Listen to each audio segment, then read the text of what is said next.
Nandiyan na po kayo? Okay, let's read all together. 1 Timothy 2, verse number 6. The Bible says, who gave himself a ransom for all to be testified in due times. Let us pray. Our dear Heavenly Father, Lord, salamat po sa gabing ito. Salamat, Panginoon, sa inyong salita. Salamat sa mga nag-awit. Salamat, Lord, sa mga presensya ng bawat isa, even those who are listening online. Be with them as they will be hearing your word, and may you help me, Lord, everything na gusto nyong ipamahagi tonight, Lord, sana ay maging tulong sa bawat kaluluwa na makapakinig nito. And may Jesus Christ will receive the glory and honor and the preeminence, and this we pray in His precious name. Amen. Please be seated, mga kapatid. At salamat sa Diyos na buhay, at siya ay, kung hindi lang nabuhay, there is no reason to be in the church. Hindi ba kayo masaya na buhay ang Panginoon? And one of the thing na diniscuss ng ating brother Iman is Christ became our Passover. And not only that, ay hindi lang siya dinaan sa tinatawag na physical bruising, yung tinatawag na saksak sa gilid para ang dugo ay mas-shed. Physical bruising yon, but also he was the Passover was picture na idaan sa apoy, no? Idaan sa apoy for everybody. And sa atin din dinaan ng Panginoon as a substitute para sa atin. Praise God, He rose again. Kaya ang tawag doon, He gave Himself a ransom for all to be testified in due time. Kaya ang topic natin tonight is about the part 6, Calvary exposes the price, the great price of our redemption. So, ang Calvary, mga kapatid, is one of the picture ng act of God, the power of God na dinisplay niya para mabili tayo. And the price money is the ransom. Okay? What is the difference between, pahiram nga, Sister Joy, yung mic.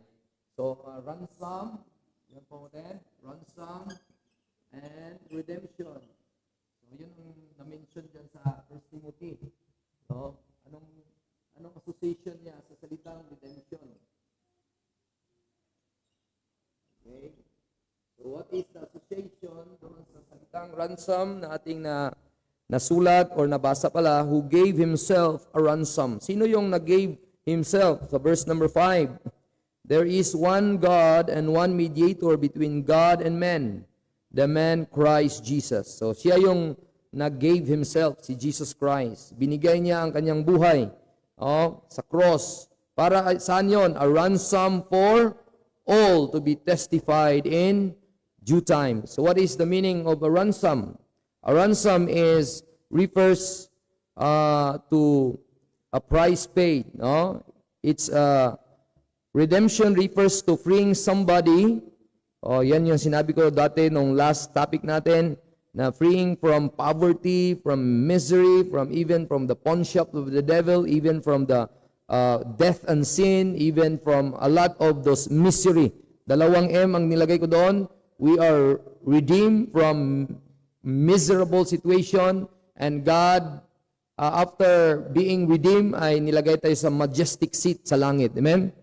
Yun po, dalawang M yung topic last Wednesday. Ngayon naman, i-discuss ko tonight yung salitang ransom. A ransom is, ang redemption refers to freeing somebody from what holds them captive.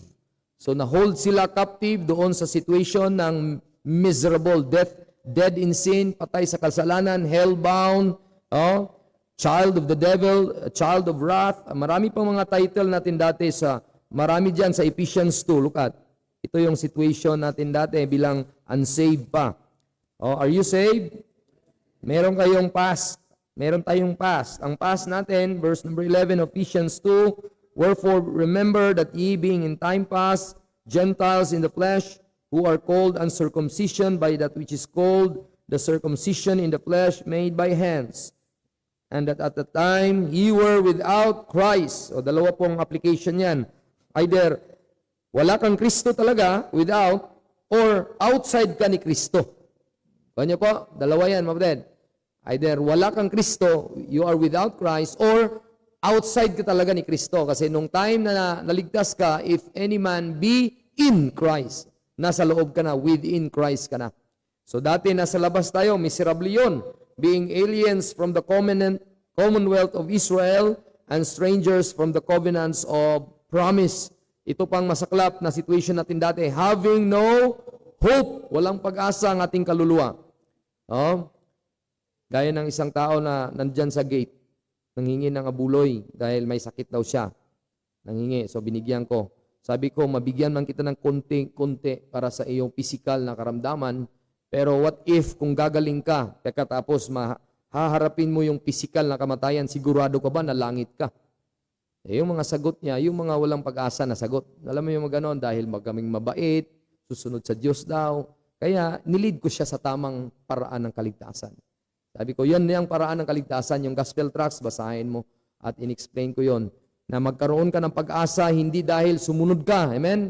Dahil nanampalataya ka. Kasi sa panahon natin ngayon, si Kristo na ang sumunod para sa atin. No? Siya na ang nag-fulfill sa law para tayo righteous sa kanyang harapan. No? But it doesn't mean na wala na tayong law din sa buhay natin.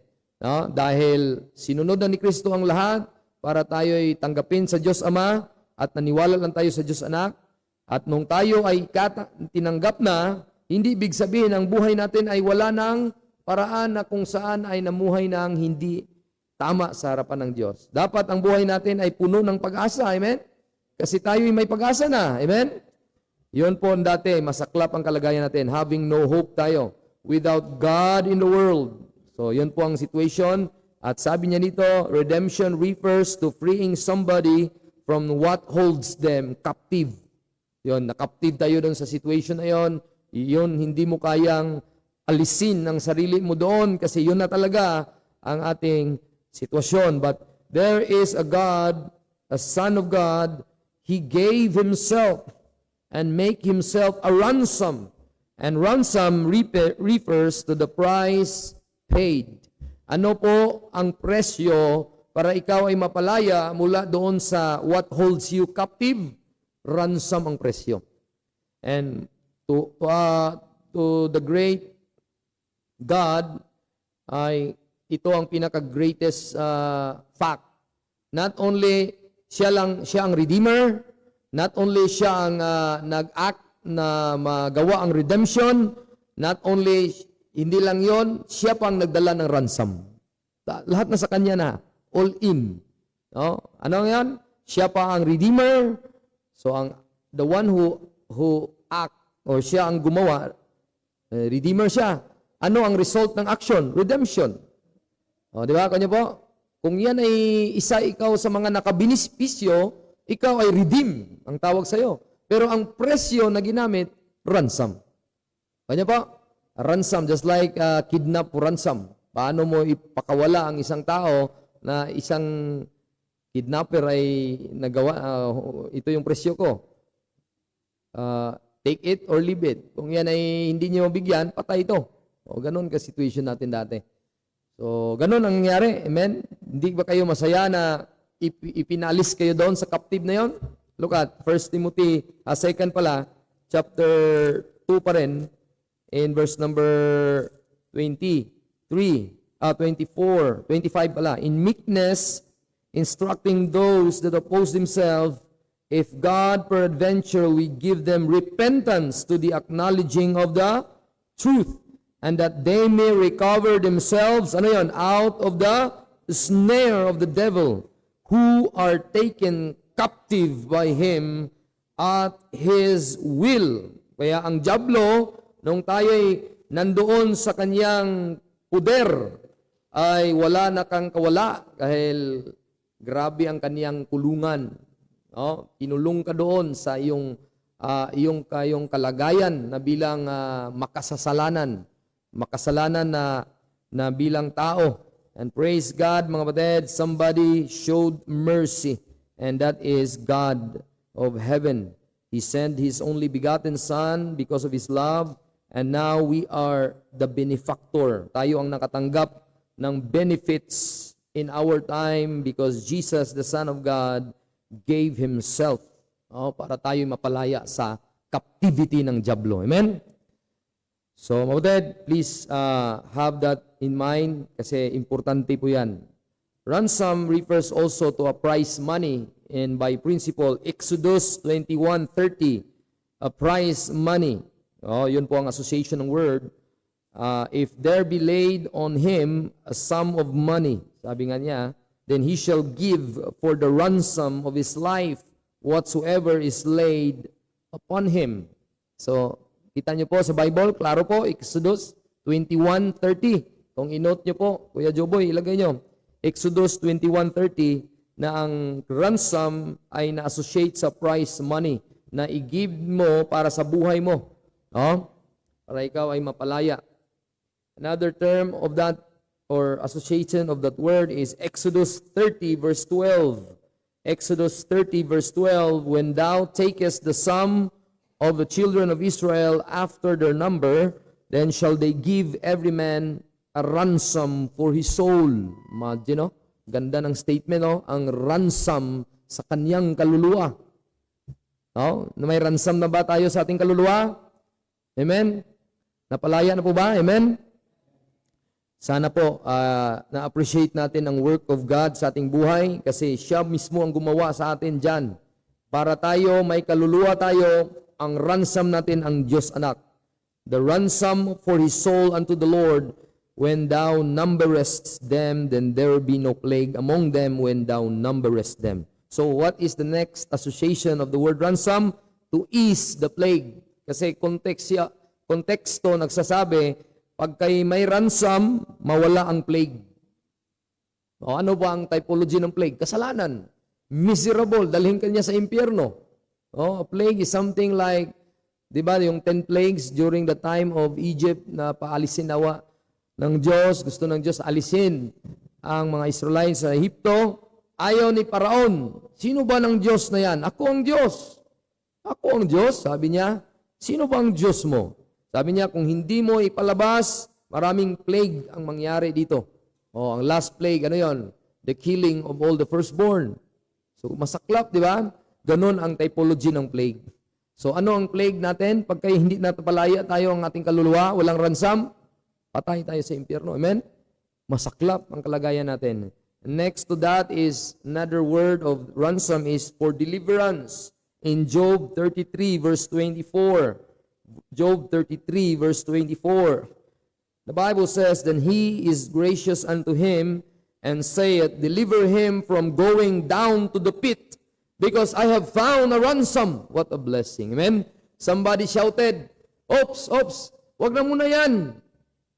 Kahit may power pa ang W to hold us back, na akala niya maangkin tayo forever. No! The Lord is more powerful than the devil. Amen? At nung time na nakapakinig tayo ng gospel, because God is not willing that any should perish, but that all should come to repentance, and we will be delivered out from the snare of the devil, out from the captivity, out from hell, hindi na anymore maging hellbound of them, ay nakita natin na somebody said, I have found a ransom. Amen? That's a deliverance. Deliver him. Ano yung pit? You know, a pit is something that is a place of punishment when the devil will be chained by Michael, the archangel, and the devil will, Michael will rebuke him according to Revelation 21. Look at, noong time ng after 1,000 millennium, ay pakawalan, after 7 years, ay hulihin ang diablo, then hindi na siya mag-tempt for 1,000 years kasi si Kristo na ang mag-reign 1,000 years doon sa Jerusalem. Verse number 20, Revelation 20 verse 1, and I saw an angel come down from heaven, having the key of the bottomless pit. Walang sinabing si Michael, so pwedeng sabihin kung si Michael, pwedeng si Kristo ang nag-hold kay devil.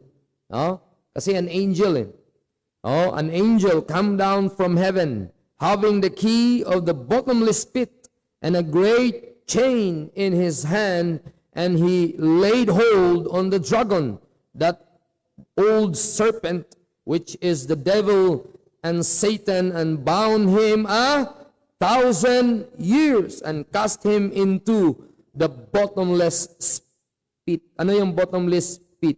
Ang ibig sabihin bottomless pit, wala na pong walang hanggang pagkahulog. Ganun kasaklap, no? Ang feeling na mahulog ka nasa Viking, sino sakay sa inyo ng Vikings pag ganun? No, pag ganun ay yung kuto-kuto ba bro sa Bisaya. Para gihawas ang kuto-kuto nimo ba? Yung bituka mo barang natanggal. Alam mo ganon? Na pag ganon, wah! Parang patay ka na pagbaba, pero hindi pala. Di ba? So, ganon kasaklap ang ginawa ng Diyos sa future kay Diablo. Na pagkahulog talaga yan. Oh, so, we are also like that, na tayo, nung tayo naligtas, somebody shouted, don't deliver that person to that situation. Hindi na siya hellbound because I have found a ransom. Amen? We are delivered. Job 33 verse 24. Another to that is Job 36:18. Job 36:18. Because there is wrath, beware lest he take thee away with his stroke, then a great ransom cannot deliver thee. No, tingnan niyo po, Job 36 verse 18. Kung ikaw mismo mag-reject sa gospel, ito ang sasabihin ng Panginoon, wala nang ransom sa iyo. Kung talagang tigasin ang tao, ayaw talagang makinig, nag-share ka na, once, brad, second time, third time, wala pa rin, fourth time, hindi ka pa rin na nagsawa na mag-share. Ay sabihin mo na lang, antay ka na lang sa puot ng Diyos. Then a ransom cannot deliver thee. No? Ano ang ransom na hindi makadeliver sa tao? Religion, good works, whatever things na contrary sa plano ng Diyos ng grace period. Amen? It cannot deliver a person from those situations. It cannot have that redemption. So, there are verses in the Bible na ang ransom at redemption kasama. No? Please take note in Jeremiah 31 verse 11. Jeremiah 31 verse 11. Dalawang word nagkasama sa isang verse. Okay, basahin natin lahat. Kung nandiyan na kayo. Jeremiah 31 verse 11. Say amen if you are there. Let's read all together. Ready? Go. For the Lord hath redeemed Jacob and ransomed him from the hand of him that was stronger than he. Oh, dalawang salita, ransom and redemption, nagkasama sila. Oh, associated. Kasi ang Diyos mismo ay may act of redemption sa Jacob, sa nation of Israel, at a ransom from the hand of him that was stronger than the people of Israel. So the two programs ng Panginoon about giving a ransom to the nation of Israel, mga kapatid, the two area ng two views of about sa ransom or redemption sa hello. Wala, Brad. So ito yung cross.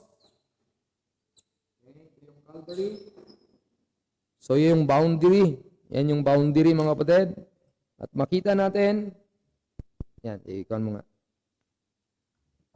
So ang word na redemption or redeeming act of God in the Old Testament is based on the plan na, klaro, pati ang Diablo alam niya. No? Dito sa Israel. No? Sa Israel na plan ng Panginoon na i-ransom or i-redeem. Dito naman tayo to.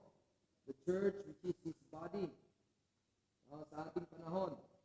So, una, mga sa Luke chapter 1, verse 68. No? Luke chapter 1, verse number 68 to 73. So, dyan makikita yung para sa Israel. No? Kasi sabi nga sa Jeremiah 31:11, the Lord hath redeemed Jacob and ransomed him from the hand of him that was stronger than he. Look at, basahin natin. Nandiyan na po kayo, say amen. Okay, thank you, Brad. Okay, let's read all together. Ready, 68, go. Blessed be the Lord God of Israel, for he hath visited and redeemed his people. Stop for a while. Diyan na-mention yung word na redeem. Kuha niyo po. Nakuha niyo yung point ng Panginoon. Na-mention yung redeem. Redeem, oh, how I love to proclaim it.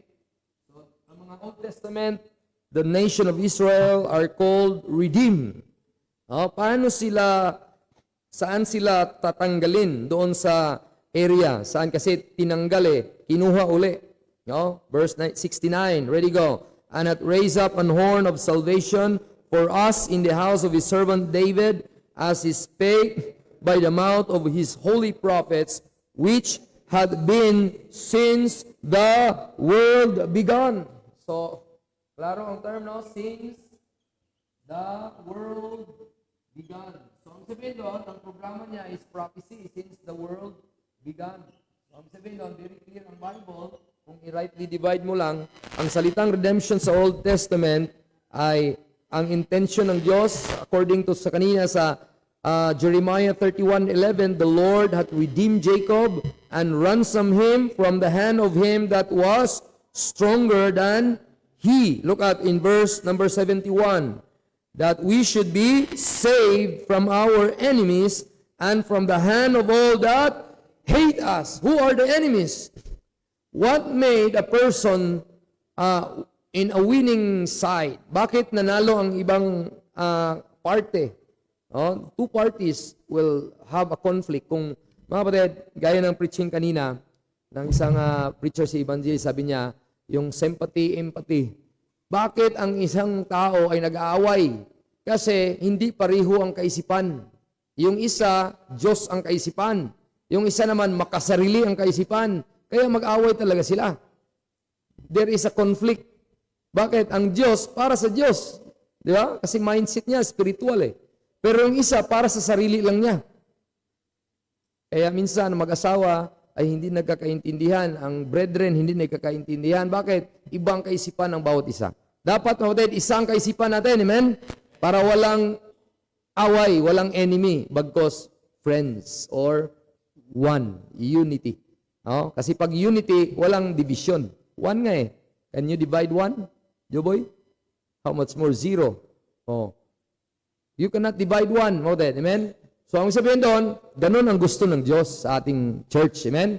Na magkaisa tayo para ipaangat natin ang Diyos, i-magnify natin ang Word of God.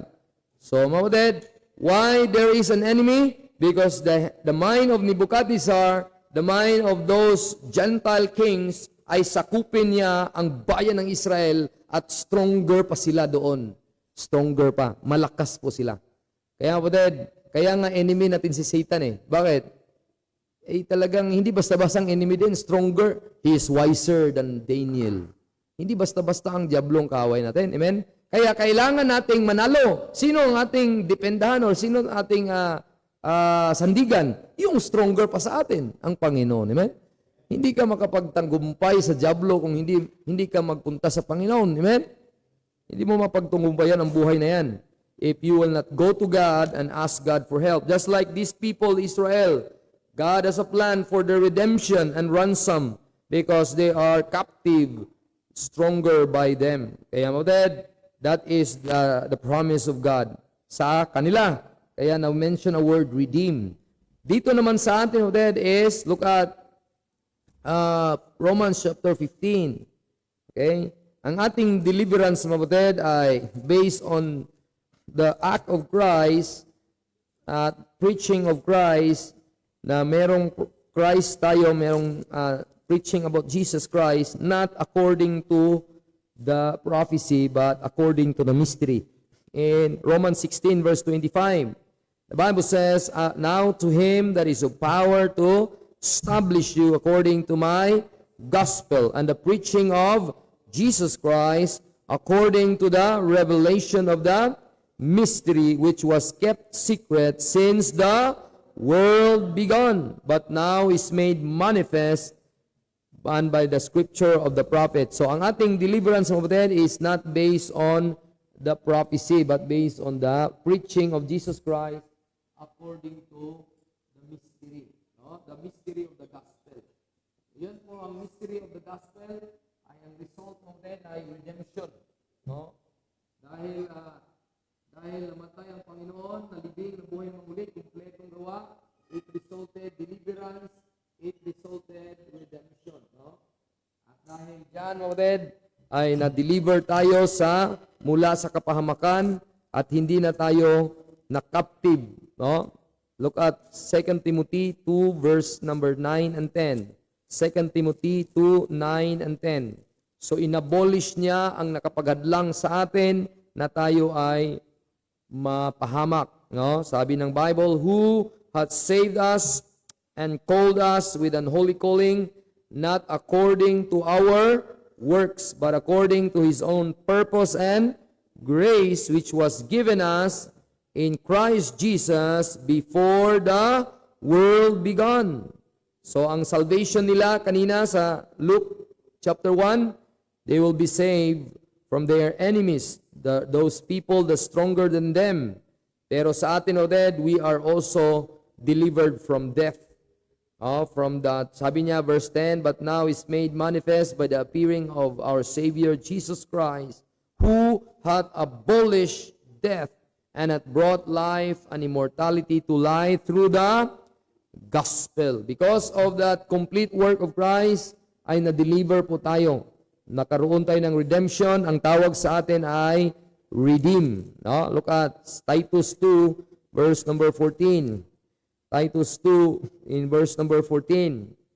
The Bible says, who gave Himself for us, that He might redeem us from all iniquity. Saan tayo i-redeem? From all. So yung sins, no, na nakapagdala, makapag-condemn natin, iniquity, yun po ang yun ang nawala tayo doon. Yung masaklap na sitwasyon ay tanggal na tayo. Dito, mga ay God will save their people, the people of God, from their sins. So individually and nationally, they need to believe the Messiah para din sila ay magkaroon ng remission of sins. Kaya there is John the Baptist who will ilublob sila, immerse sila sa water as a picture of purification kasi ang kanilang hari ay hindi pa namatay. Ang shedding of the blood, wala pa.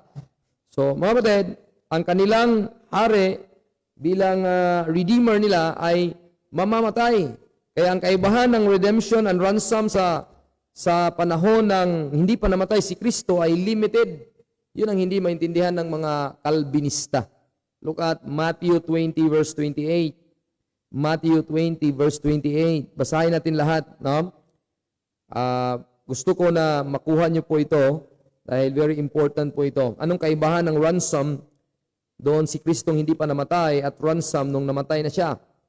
Verse number 20 to 28. So meron siyang promise connected kanina sa Jeremiah 31 verse 11. May promise po siya na sila po ay i-redeem, a ransom.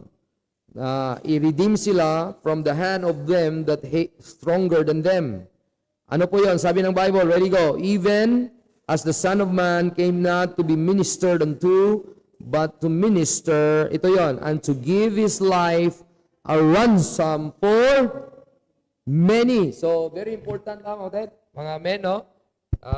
Sana makuha niyo po ito. Pag Israel, mga kapatid, is ang ransom association sa word na many. Okay? Anong verse? Matthew. Ano po yun? Matthew 20 verse 28. So, very important po yan, mga kapatid, dahil many Calvinists will claim that na limited atonement lang po ang ginawa ng Panginoon. Yung sinabi ni Brother Iman na Passover, para lang yun sa mga elect. No? Because ang gusto nilang i-diin sa tao na hindi ikaw ang may kadahilanan na ikaw ay naligtas. Kahit magbilib ka man at hindi magbilib, pinili ka na ang problema. Kahit magbilib ka, baka ikaw hindi napili. Hindi ka dapat sa kanyang hari-harian or sa kanya dahil kahit nagbilib-gilib ka pa dyan, hindi ka talaga pinili. Di ba? Kuha mo? Kasi niya, may pinili at may wala. May para sa langit, may para sa impyerno. What if yung taga-impyerno nagbilib, nagpunta sa church? Nakakalito na doktrina sa Calvinista. Kuha niya po? Kasi gusto nila na ipaswak sa'yo na ang Diyos ay may pinili na. Wala pa ang langit at lupa. Mali.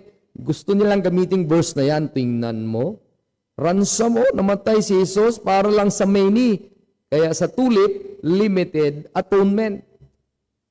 Sinong i-atone lang? Yung mga many. Oh, kuha niyo po? Yung mga many lang. Ransom din ang word na ginamit. Kuha niyo po? Oh, kuha niyo? So, ngayon, puntahan niyo sa Timothy 2:6. Ano ang gustong ipaalam ng Diyos nung nagbago ang word? Hindi na many ang ginamit. Yung first main text natin na binasa ay 1 Timothy chapter 2 verse number 6. Anong sabi niyan? Let's read. Ready, go. Who gave himself a ransom for all. All na po. Hindi na many. O, klaro na po. O, anong kaibahan ng many and all? Of course, yung quantity. O, pag sinabing many, hindi all. Di ba? No-brainer, no? Wala kailangang explanation, di ba? Pag many, hindi all. Pag all, ang sabihin, lahat. Hindi many. Yun lang eh. Very clear lang ang pagka-comparison sa right division niya. O, ano naman ang pagka-explain mo, bakit masasabi mo na all na yan? O, kung ikaw ay tatanungin, kaya kailangan tayong mag-study, lalo ng mga men sa head of the home. Even wife will also study this. All of us needs this. Bakit po? Paano mo mai-explika sa isang tao nagtatanong, anong kaibahan niyan, Brad, sis? Bakit naging all na siya? Dahil yan sa word na due time. Okay? Diyan mo makukuha ang word. No? Bakit due time? Ano po ang explanation ng Panginoon? Bakit pwede mong ma-prove sa Bible na nagbago siya? Kasi ang time natin ngayon is a time of New Testament. Amen? A time wherein the grace of God is exceeding abundant. At ang plano ng Diyos dati na i-build niya ang kingdom para sa Israel ay na-postpone because He is talking to the nation of Israel in Matthew 20 verse 28. Hindi yan mga hintil ang kausap niya. No? For the scripture benefits ay siya hindi pwede banggain natin kung anong sinabi ng context. Matthew 20, balikan natin 28. Tingnan niyo po ang kausap niya diyan, no? Look at verse number 1. He is talking about the kingdom, no? At sabi niya, verse number 17. Okay? Matthew 20 verse 17. Look at, kulayan nyo, circulan nyo, underlinean nyo. And Jesus going up to Jerusalem, ano yon? Took the 12 disciples apart in the way and said unto them. So, sabihin doon, sino ang audience niya? Mga disipulo niya, mga Hudyo. Kaya napunta na siya doon sa verse 28 at sinabi niya doon sa verse 28 na whosoever, verse 27 mo na, whosoever will be the chief among you, let him be your servant. So, ang kausap niya, mga disipulo niya. Kaya sinabi niya yun, even, kasi sino man ang gustong paibabaw or nandun sa pinaka-highest position, let him serve. No? Hindi yung parang pariseo na turo lang ng turo, pero ni isang daliri niya ay hindi niya ginagawa. Amen? Kaya nga nagtatrabaho ako kasi hindi pwedeng maging bad example ako sa mga men. No? I work because Jesus also worked. No? He worked as a savior. He worked as a carpenter. A lot of things he did while he is on earth. At sinabi niya, nagminister ako sa inyo. Hinugasan niya ang kanyang mga disipulo, yung mga paa. Pinaliguan pa si Peter. Gusto pa niyang, Lord, paliguan mo na lang ako. Imagine, Pedro talaga. At sinabi ng Panginoon dito, ako'y nagtrabaho. Hindi ako nagpunta dito para ministerhan niyo. Amen? Ako'y nagpunta dito. Gagandang mindset mo to, no? Hindi lang ka nagpunta dito para upo lang ba? Upo lang, uwi. Kung sa Bisaya pa, pasinaw sa lingkuranan ba? No? Hindi dapat yan, no? Tawag nun, upo ka lang, tapos pakintabin mo lang yung upuan. Tapos uwi na. Pagka hindi pa closing prayer, uwi na. Hindi ka lang makapagpaalam ni pastor. At maghahilo man lang, no? So, sana hindi ganon. Amen? Si Kristo ay pumunta dito para hindi tawag doon, siya ay ministeruhan. Siya ay namatay sa cross. Amen? Para bayaran ang ating kasalanan. Sana ganon din ang mindset ng Kristiyano. No? Hindi yung parang pupunta at ano kayang maibigay nyo sa akin? Wala ba kayong maibigay sa akin? No, pagpunta natin sa brethren natin, sa ating family natin, sa individual natin, ay pupunta tayo sa kanila, hindi para anong makuha, kundi kung ano ang dapat maibigay natin. Amen? Yun si Kristo. Na He came to earth to give His life a ransom for many. Kaya yun po. But He was not realized to be their king. Hindi nangyari because instead of siya ang namatay para matanggal sila ng number one enemy, sins. Captive talaga, Adamic nature pa nila. And they should obey the Messiah. They should acknowledge the Messiah collectively as a nation. But, porsyento lang, kunting porsyento lang, mga disipulo. Isa pa ang Judas, unsi na lang. Isa ang pinaka-close pa sa lahat, dininay pa si Kristo. Grabe ang kasaklap, ano? O, ganun kalala ang Israel. Diba? Those, whole nation collectively hindi tinanggap. Dinuraan, sinuntok, binigyan ng mga false accusation, at pinalit sa kriminal na si Barabbas. At sabi ni Pilato, I found no fault in this man. Will you crucify the king of the Jews? Sabi niya, we don't have king na like that person. We have only king but Caesar. O Gentile king yun. So they reject the Messiah. After rejecting it, their Savior, anong nangyari? There was a postponement of the kingdom. Yung para sana ka sa kanila, the many, na sila ang recipient sana doon sa benefactor, sana sila ang makabenipisyo muna sa gawain ng Panginoong Hesus. Kaya nga sabi ng Panginoon, kay Gabriel, puntahan mo si Jose, pangalanan mo ang anak ko na Jesus. For thou shalt save His people, His people from their sins. Pero nangyari, hindi sila nagpa-deliver. Gusto silang magpasakop doon sa diablo. Sino yung ama ng mga Hudyo, ng mga unbelievers? Look at John 8:44.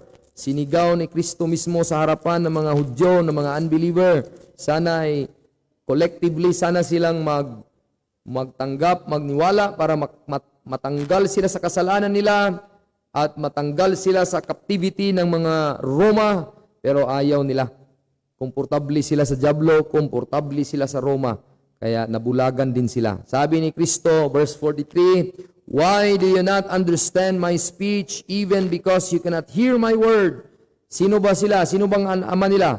Ye are of your father the devil, and the lust of your father you will do. He was a murderer from the beginning and abode not in the truth. And because there is no truth in him, when he speaketh a lie, he speaketh of his own, for he is a liar and the father of it. Kaya mabadeds, mga saklap. So yun, walang nangyaring kingdom. Kasi itong mga collective nation sana, whole nation, they will accept the Messiah. They rejected their king. And now that many was changed to all. Bakit? Sabi ni Paul, mabaded, sa kanyang sulat, sa Romans chapter 3, Romans chapter 3 in verse number 10. Sabi ng Bible, there is none righteous, no, not one. Anong sabi ng Bible? As it is written. Sinulat sa Bible na lahat ay hindi tama na. Hindi na po righteous. Sino po ang tinutukoy dito? Dati. Kasi ang pagsalita ng Bible na as it is written ay dapat may connection sa Old Testament. Palagi yan ni Paul Pag-expression ni Paul sa kanyang mga writings, as it is written, merong connected sa Old Testament. Ano po yung verse na yan? Psalm 14 verse 1. Psalm 14 verse 1, 2, 3, and 4. Sa prophecy na side, mabutid, ang tayo mga hintil na bilang recipient sa redemption act ng Panginoon. Kasi kung ma-redeem ng Israel from all of them that hate them, mabless din ang nation ng Gentiles through the nation of Israel. Pero tayo dati, mabutid, ay tinawag tayong mga fools. No? Sabi ng Psalm 14 verse 1, the fool that said in his heart, there is no God. No? They are abominable, they are their works, and there is none that do it good. Yun po ang sa Romans 3 verse 10. The Lord looked down from heaven upon the children of men. Sinong tinutukoy yung mga fools? Are all fools in the Bible? No, sir. The context will tell you na ang fools na tinutukoy ay mga enemies of the Israelites. Bakit? In next verse number 4, verse number 3 muna. They are all gone aside, ang mga foolish. They are all together become filthy. Are the Jewish people, the nation, have no God? No, sir. May Diyos po sila. The God of Abraham, the God of Jacob, the God of Moses. Pero ang mga foolish, yun yung mga Gentile, kings, or us. Yun po tayo dati, kung tayo ay namuhay dati. Ito po tayo, verse 4. Have all the workers of iniquity have no knowledge? Ito yung pinaka-expression. Take up, get your ballpen, underline it. Who eat up my people? Sino yung people dyan? The children, yun sa verse number 2. Kaya po, yung mga children na yon, yung mga tao na people of God, as they eat bread and call not upon the Lord. Verse 5, ito yung po. There they in great fear, for God is in the generation of the righteous. Ye have shamed the counsel of the poor, because the Lord is his refuge. Oh, that salvation of Israel. Kanya po, ang programa dati, many, ransom for many. Tayo po ba ay mabless pa rin sa pag-ransom ng Panginoon sa Israel kung sila'y tumanggap? Of course. Bakit? Tayo po ay mabless through yung sinabi ng mga saksi, 144,000, yung sinabi niya mag-witness throughout all the world, and they will preach Christ as the King. Amen? Pero nangyari po ba yon? Hindi po. Kaya si Paul, Romans 3 verse 9, look at, back to Romans 3 verse 9, ito yung due time, kaya sabi ko sa inyo, that shift, the great shift, nagbago ang dealing ng Diyos. Sabi ng verse 9 in Romans 3, what then? Are we better than they? Sino yung we? Mga Hudyo. Sino yung they? Yung mga Gentile. Tayo po ba ay better pa sa mga Gentile? Sabi ng Bible, no sir, no in no wise. For we have before proved, both Jews and Gentiles, that they are all under sin. Kaya ito yon in due time of that. In due time, ang Jews and Gentiles needs a ransom na of that. Kasi sinners na po siya. All under sin. Lahat na ay sinner. All have sinned and come short of the glory of God. This is the conclusion of the whole matter, sabi ni Paul, that everyone, Jew man ka, Gentile, in our time, all under sin. Amen? Kaya you need a ransom for all na. Kaya po? Because all have sinned and come short of the glory of God. So, Pastor, dati ba ang tawag ng mga Israelites ay hindi sinner? Merong verse na mag-prove sa atin na they are a generation that is called righteous. Galatians 2. Look at Galatians 2, ang mindset ng Panginoon ng Bible, sa mga Hudyo nung hindi pa namatay si Kristo, yung mga chosen people of God ay righteous nation. They are Jews. God's chosen nation.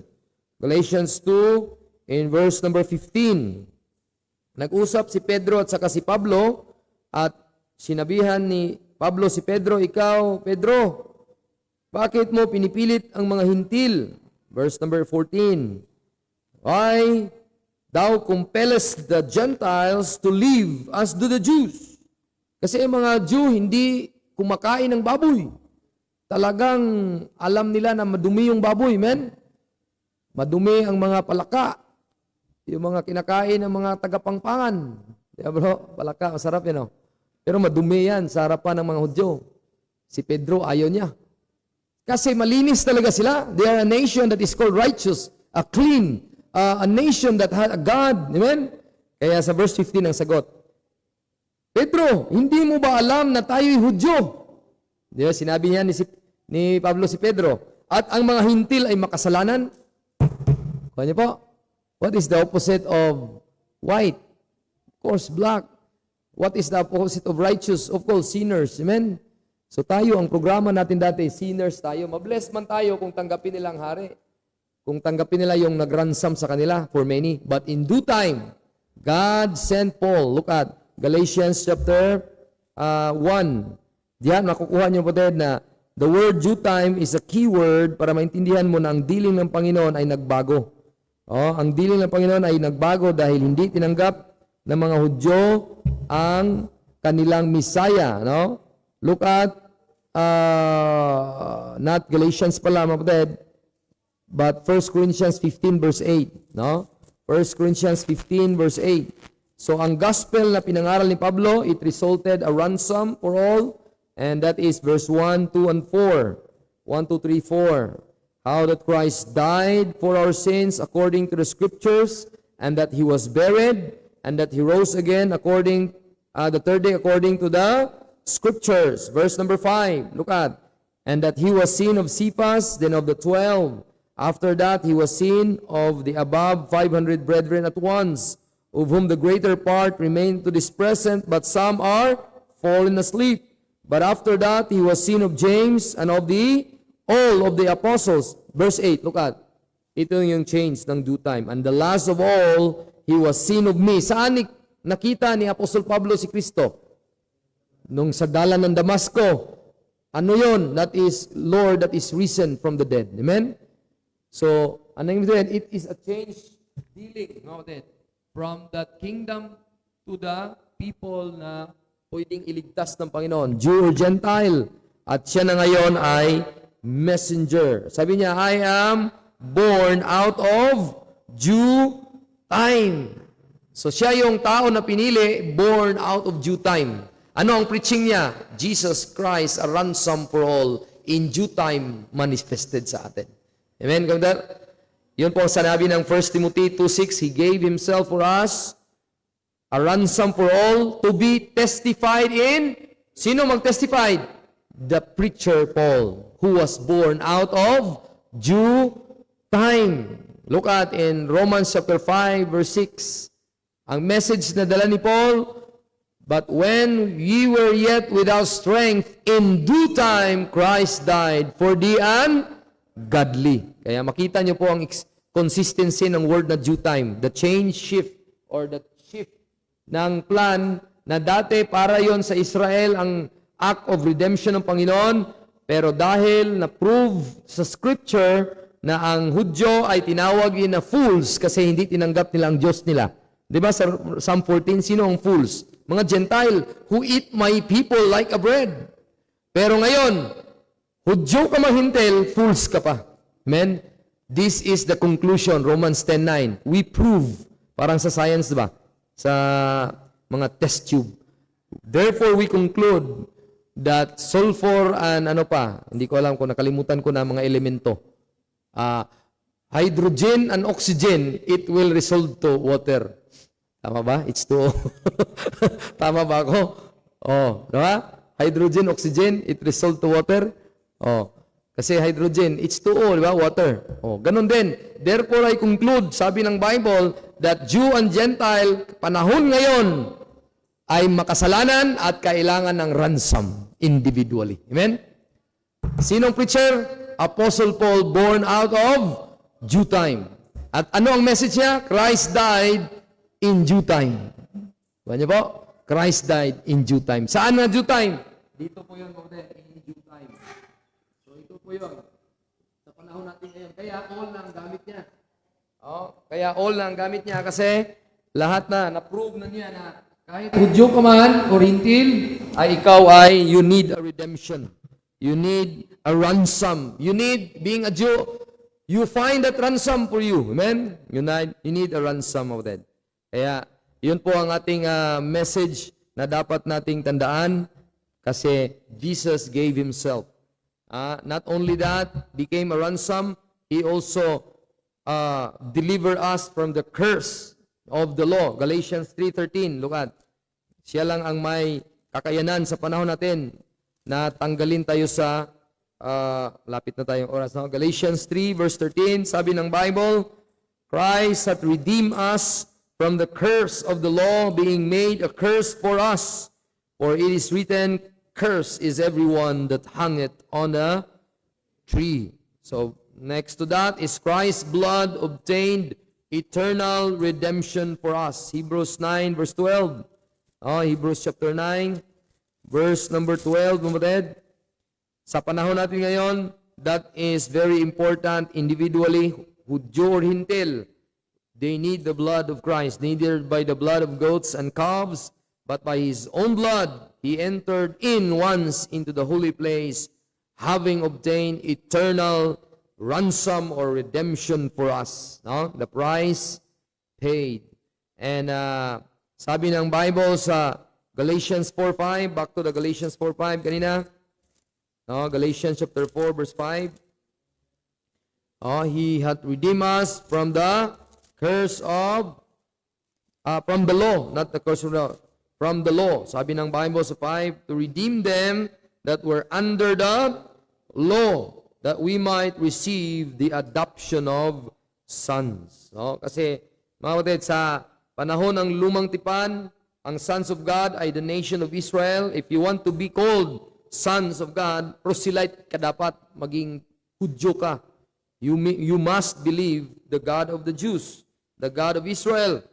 But now, anyone could be called the sons of God. Bakit? Makareceive siya ng spirit of adoption by the result ng redemption act of Christ. Available na po ang spirit of adoption. Hindi based sa law, kundi based sa grace ng Panginoon.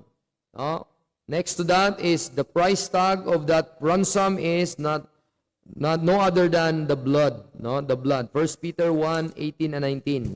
So the price money, the price value para tayo ay mapalaya is the blood of Christ. Look at verse number 18. For as much as you know that you were not redeemed with corruptible things as silver and gold from your vain conversation received by the tradition from your fathers, but with the precious blood of Christ, as of a lamb without blemish and without spot. One of the topic ng Passover lamb na binahagi ni Brother Iman is, dapat, mabatid, ang isang Passover lamb, hindi po lumpo, hindi po may sakit, dapat clean, perfect, without blemish, and without spot. Gayon din si Kristo, wala po nang siyang naging kasalanan, at siya na ngayon ay inalay ang dugo niya bilang pambayad, bilang ransom, payment price, so that redemption will be executed. Sabi ng 1 Corinthians 1:30, siya na ngayon ang naging redemption at siya na naging ransom natin. 1 Corinthians 1:30, the Bible says, but of Him are ye in Christ Jesus, who of God is made unto us wisdom and righteousness and sanctification and redemption. So siya na ngayon ang ating redemption. All must have that individually. Kahit sino ka, Hintil, Hudyo, sa ang dako ng mundo, you need Christ. Amen?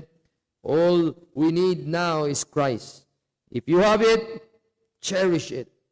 Take care of it. Alagaan natin ang kahalagahan ng Panginoon. Kasi dati tayong wala kahalagahan. Wala tayong halaga sa harapan ng Diyos. Tayo lamang ay makasalanan. Pero ngayon, may kahalagahan na to sa harapan ng Diyos dahil ang dugo niya ay nabuhos at na-apply sa atin. Are you saved? Ang kahalagahan ng dugo niya na-apply sa iyo. Sabi ng kanta, have you been to Jesus for the cleansing power? Are you washed in the blood of the Lamb? Are you fully trusting in this grace this hour? Are you washed in the blood of the Lamb? Are you washed in the blood, in the of the Lamb? Are your garments spotless? Are they white as snow? Are you washed in the blood of the Lamb? So na-apply yung washing, na-apply yung redemption, at nagsabi ng Panginoon, I have found a ransom, deliver that man, because I have that payment. So Jesus being the Redeemer, and He has that position forever and ever, and that redemption of that ay pagmamahal po niya sa atin at sa buong mundo. Kaya ang Calvary is that price, and that price is the payment, is the ransom. In that Old Testament, ano ngayon po, Dad? It was called Many, kasi people of God yun ang tinutukoy, but now, anyone. All nga ang ginamit. Amen? All. Kasi bakit ang conclusion? They reject the King. Kaya all are sin. Amen? All are sinners. Kaya Calvary is the message sa atin na the people, everyone have that certainty at security, eternal security, at wala na po tayong idadagdag doon kasi everything that is need to be paid ay nandyan na ang payment available na, ipamahagi na lang natin sa mga tao. Kulang na lang. Let the redeemed of the Lord say so. Amen? Sabi ng Psalm. So it is for us na tayo po ay i-cherish ito at wala na pong ni isa sa atin na sana mapatid ay magdadalawang isip. Hindi ko alam kung sino pa ang hindi ligtas dito. Hindi ako Diyos. I am just a preacher to tell you the redeeming act of God. I could say that I stand redeemed. So, what is the act of God that will stand alone? That complete work of Christ, the death, burial, and resurrection, and all needs it. Amen? Lahat tayo nangangailangan ito, Jews or Gentile. At what is it to us? Our conclusion of that, what is it to us? Para saan yun? One of the thing na dapat nating alala, last verse of that, look at in 1 Corinthians 6, 19 to 20. Yun lang po na ang ating conclusion. 1 Corinthians 6, 19 to 20. Anong sabi ng Bible? Basahin natin lahat.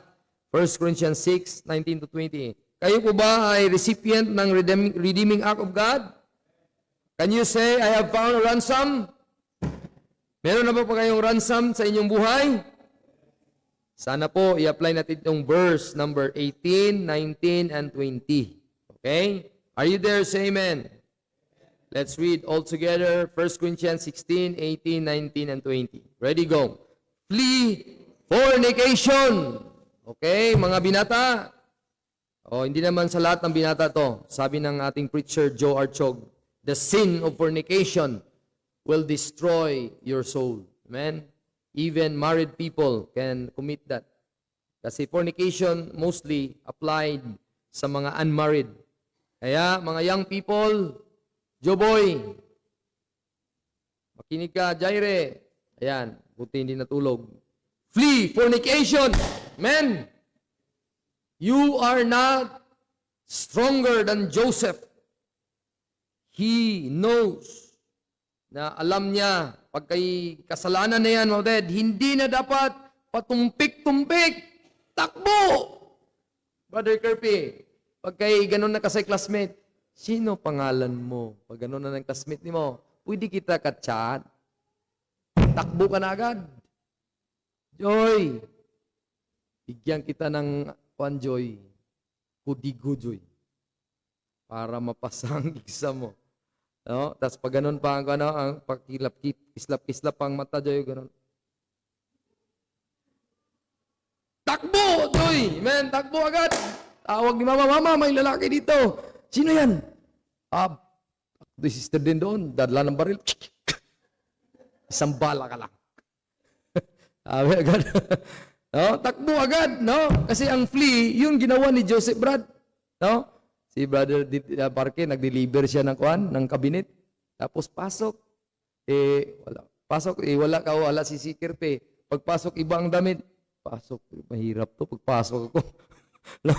Baka may masama, naramdaman mo may samang balak. Nilak pa ang door, Brad. Pag-deliver sa kwan. Ba't nilak ang door mo, ma'am? Takbo agad, Brad. Punta ka sa bintana. Flee agad, amen? Brother Joey, may motor, Brad. So, mawatid, hindi basta-basta ang warning sa Panginoon. Amen? Takbo, Brother Ricky. Takbo, Brad. Takbo. Takbo. Huwag naman palapit. Palayo, amen? Kasi that will destroy your home. Amen? Brother Ima, no? Mga warning na to. Mga young Brother Marino, kahit ganyan pa ang edad natin, takbo pa rin. No? Akala mo walang makagusto sa'yo, meron pa rin. No? Takbo ka. Ako din tatakbo, no? Tatakbo ko palayo sa tukso, lapit ako sa asawa ko. Amen? Bakit, mga kapatid? Kaya nga, binigyan ka ng asawa para hindi ka maka-fornicate. Amen? Kaya every sin that a man doeth is without the body, but he that committeth fornication sinneth against his own body. Kaya kung ikaw ngayon ay ligtas na, natubos na, nagkaroon ka na ng ransom, verse 19, what, know you not that your body is the temple of the Holy Ghost which is in you, which you have of God, and you are not of your own, verse 20, for ye are bought with a price. Ano yung price? The ransom price. Therefore, glorify God in your body and in your spirit, which are God's. Who owns you now? The one who gave that ransom. Amen? Kaya kung ikaw ngayon ay dating nakidnap sa dyablo, ikaw ay dating hindi ligtas at nagsasabing ikaw ay tagalangit na at natanggal mo na ng situation mo dati na ikaw ay papunta na sana sa pit, no? A pit of hell. But now, you are delivered from that because you have that ransom. What about your life now? Ano ang gagawin mo sa buhay mo? Ipagamit mo na lang sa dyablo? Ipagamit mo sa mundo? Ipagamit mo sa sarili mo lang? No, ipagamit natin sa may-ari. Amen? And that is Jesus Christ. Let us pray. Dear Heavenly Father, thank you, Lord, for that reminder. Sa dulo, mga Panginoon, na kami, Panginoon, ay itinubos nyo na, binili nyo na sa inyong dugo. Kami na ngayon ay hindi na pagmamay-ari sa aming sarili dahil somebody own us, somebody redeem us, somebody paid a great price for us, and that is your Son. He gave Himself for us, a ransom for all, to be testified in due time. O Lord, thank you for those people na ginamit nyo, even Paul the Apostle. He dedicated his life to be a preacher, and you appointed him para kami in our time, 2,000 years later, ay makarinig pa rin ng gospel preaching. Yung preaching about that ransom, about that redemption. Lord, may this life na niredeem mo ay magamit sa inyong glory and honor. May you give us strength, Lord, as we continue in this life being redeemed, being ransomed by your blood. Sana, Panginoon, hindi kami kahiya sa inyong harapan, but rather, we will repent of whatever things na ginawa namin. And just like Joseph, when he encounter doon sa tukso na yon, Potiphar's wife, a beautiful lady na talagang mahirap tanggihan, but praise you, Lord, na He made an example for us, na siya mismo ay tumakbo at gaya na ni si Kristo at tinanggihan niya ang gutom para lang sa salita ng Panginoon. At tinanggihan niya ang pride and lust of the flesh and lust of this world at para manaig ang espiritu. Gaya ni Paul na kahit siya ay iniwan pa sa mga kapatiran doon sa Asia, but he did not murmur, but rather he prayed that that those things na ginawa ng mga tao nag-iwan sa kanya ay hindi mag-laid sana ng charge. What a charitable heart, Panginoon, na kami nawa, Lord, ang aming buhay namin, we will dedicate it for your honor and glory. Aming body na bilang redeemed na. Sana, Panginoon, we will live a holy life. We have that perfecting holiness ang aming buhay as we walk from day to day. May sablay man kami kahapon,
na bisita muli yung mga kaluluwa, whoever nakilala pa namin for the past days. I knew a lady, a woman named, if hindi ako nagkakamali, Rowena, Ate Rowena. She is a Cebuano. Praying na makabigay siya ng time with us na maka-Bible study doon sa kanila. And those who are in Rusi, who tried to visit us, na-try nila na makapag-worship with us. Sana ay maka-learn din siya muli. They could endeavor to visit us again. Si Riza, si Ronald, and even our dear mga Bible study sa Mangga, si Sister Baby, at yung kaniyang pamangkin nung bumisita, student ng Birian dati, and also sa mga prospect, kaibigan ni Brother Dante, and Sister Emma din sa harap ng bahay nila, those precious souls na nakausap namin na nung time na may opportunity. Sana Lord ay tulungan nyo kami mai-rehearse muli, mai-review muli Lord yung message of that ransom or redemption sa kanila. Even sa mga trabaho ng bawat isa, safety ng mga teachers, mga electrician, or anyone who is having that store business like Sister Mercy, Brother Parker, yung mga safety nila from evil people, or those who are people who are dangerous. Sana Lord, protection na sila every day. And even sa mga study ng mga anak nila, protection na po si Joy from those harm people na mag-harm sa kanyang buhay, physically or even spiritually. Be with her in kanyang study, makapasa siya. Those who are young people na mga malayo ang kanilang school, like Adrian, sila Gwyneth, at sa iba pang mga endeavor ng mga parents, and looking forward sa mga men who are also with me in this endeavor. At I know, Lord, this life is not easy, and that's why, Lord, we are trusting in you every day, trusting your guiding hand, help ng aming mga brothers who are in their old age, or hindi naman masyadong old age, but they're trying to help one another, like Brother Marino, helping his household, his loved ones, those who are coming in the Philippines, like mga kalabawans ni Brother Ricky. Let opportunity come in, or whatever opportunity, Lord, na ibigay para malang ma-mention, ma-review muli sa mga loved ones niya yung gospel. At sa iba pang mga cares namin, Lord, submit namin sa inyo per family, maraming cares, Panginoon.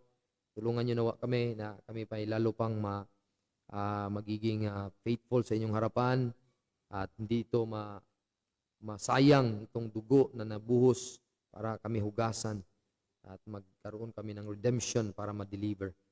Lord, salamat, at whatever things na aming hindi na-mention, mga nanghina like Brother Bernie, be with him sa pag-recover, Sister Len na magbantay, Sister Bell sa kanyang study, whoever loved ones pa niya, Nanay Carmen, tulungan niyo din sila, Panginoon.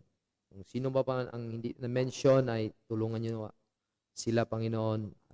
Alam ko po ang struggle nila, alam niyo po ang struggle nila.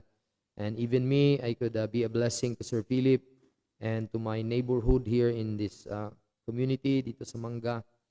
Patuloy kami, Lord, na ang inyong pagbabalik ay ma-appreciate namin itong act of redemption sa aming buhay. Hindi naman nawa sayangin namin, Panginoon, yung act na yon. At bawat isa sa amin ay kung may mga shortcomings man, Lord, help us makabangon kami muli. And give us good night's rest, safety, pag-uwi ng bawat isa, at sa lahat ng days pa na magkita kami, kayo ang mag-gather sa amin once again. In Jesus' precious name we pray. Amen. Let's dismiss one sa... gusto kong kumanta pa, no? Kanta tayo. Gusto kong i-dismiss kayo ng awit, no? At after that, after the song ay mag-depart tayo, fellowship muna tayo before we part ways, no? Let's have that mind ng about redeeming act of God, no? I found a friend who is all to me. Ano nga yung title niyan, Brad? Ha? Yun ba yung about sa redemption? Hindi pala. Hindi ko alam kung alam ni Joy ito. 448. 448. 448. No? Kung matugtog mo lang sa isang tugtugan ng maliit lang, kaya ko nang idiretso. No? He ransomed me. Iganon mo lang, yung una. Yan. Okay. Ang title kasi nito, ransom me. There's a sweet and blessed story of a Christ who came from glory just to rescue me from sin and misery. He in loving kindness sought me, and from sin and shame has brought me.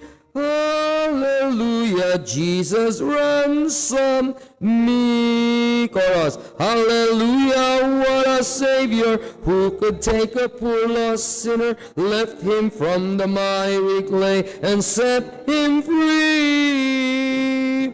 I will ever tell the story, shouting glory, glory, glory.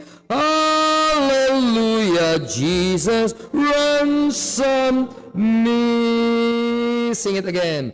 There's a sweet and blessed story of the Christ who came from glory just to rescue me from sin and misery. He in loving kindness sought me, and from sin and shame hath brought me. Hallelujah, Jesus ransomed me. Chorus. Hallelujah, what a Savior, who can take a poor lost sinner, lift him from the miry clay, and set him free. I will ever tell the story, shouting glory, glory, glory. Hallelujah, Jesus ransomed me. From the depths of sin and sadness to the heights of joy and gladness, Jesus lifted me in mercy full and free. With his precious blood he bought me. When I knew him not, he sought me. And in love divine he ransomed me. Chorus. Hallelujah, what a Savior, who can take a poor lost sinner, lift him from the miry clay, and set him free. I will ever tell the story, shouting glory, glory, glory. Hallelujah, Jesus ransomed me. Last. By and by with joy increasing, and with gratitude and ceasing, lift it up to be with Christ eternally. I will join the host, they're singing in the anthem ever ringing, to the King of love who ransomed me. Chorus. Hallelujah, what a Savior, who can take a poor lost sinner, lift him from the miry clay, and set him free. I will ever